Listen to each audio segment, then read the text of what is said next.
The National Freedom Party is embarking on a door-to-door campaign at the Glebelands Hostel and Lamontville in the Ethekwini Metro.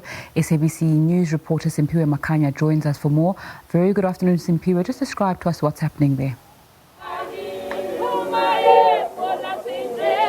Good afternoon to you, Nzinga. Well, indeed, the leadership of the National Freedom Party continues to crisscross the country in an effort to woo voters ahead of the 1st of November for that crucial local government elections. Today, Nzinga, they are in the Ethekwini Metro.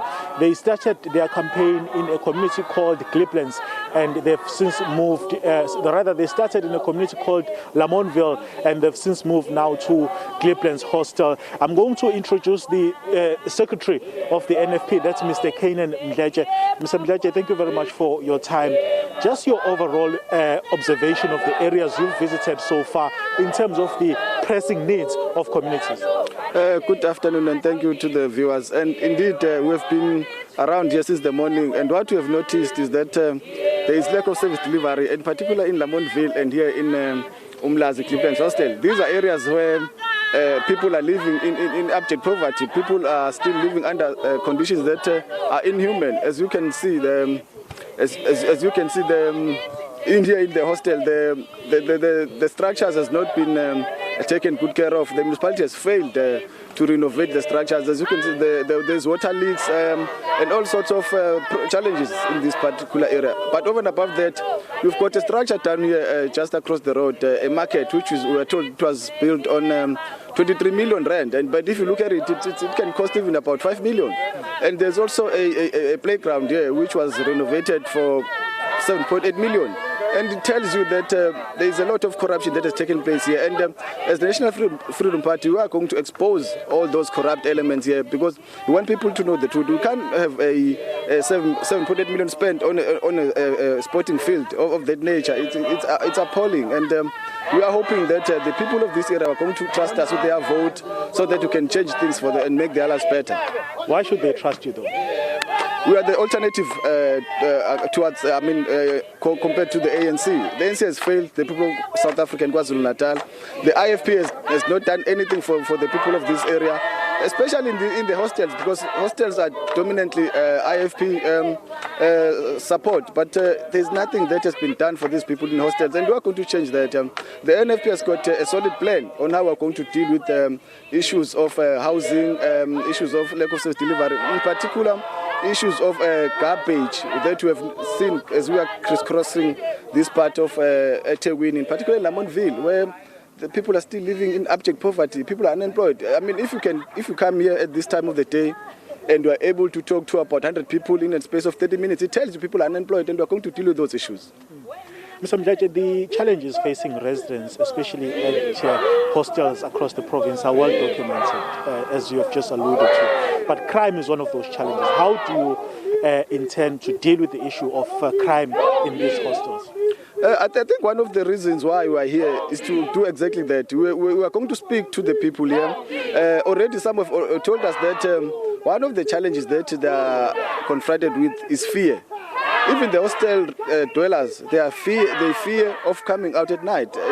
We know that, in particular this area, there was a lot of political tensions before, and Glebelands Hostel has got a bad history. But it's surprising that the hostel dwellers themselves are afraid to come out at night. That tells you that something is not right. As the organization, we are going to make sure that we meet on a daily basis with them. We try and find a lasting solution, because we don't want to have a place where people cannot go out freely at night. We are going to deal with that, and we are going to engage the Izinduna and Amakosi around here, because hostels in the main are led by Izinduna. We are going to engage them. We are going to find a lasting solution in the issue of crime, issue of unemployment, and many other challenges that continues to confront these people.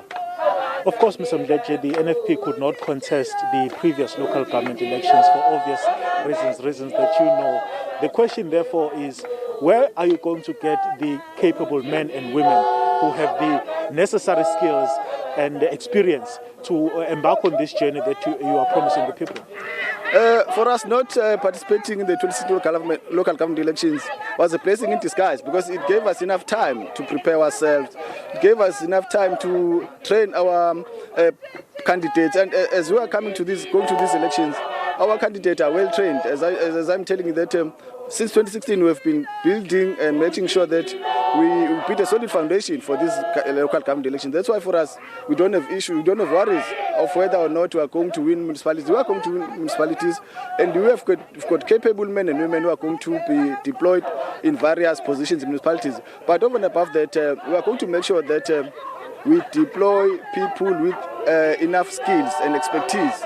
We are not going just to deploy Mdletshe because he speaks loud or he sings loud in conferences. No. We are going to deploy people with skills because we don't want a situation where a municipality that is led by the NFP is accused of having misused finances of the public. We are not going to do that.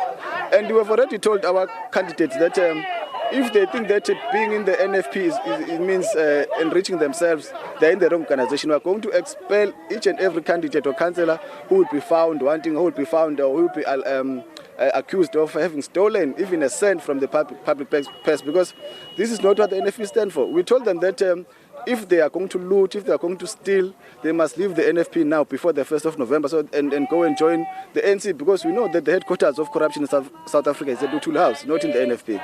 You say you will be taking over some municipalities. How many municipalities specifically are you targeting? No, we are obviously targeting the Zululand district municipality. That one is given that we must contest and win it for our president. But also we are targeting Uthukela district municipality as well as King Choi, because that's where our numbers have increased over the past few years. As I'm saying that from 2016 we've been working on the ground, lobbying and mobilizing people to join the NFP, and we are excited as the leadership because our hard work is now definitely going to pay off on the 1st of November. Mr. Mdletshe, thank you very much for your time. Thank you so much. That's Mr. Kainan Mdletshe. He is the secretary of the National Freedom Party, saying that he's very optimistic this time around that the party will be able to do well in these local government elections on the 1st of November. It's back to you in studio, Nzinga. Simphiwe Makhanya coming to us there from KwaZulu-Natal.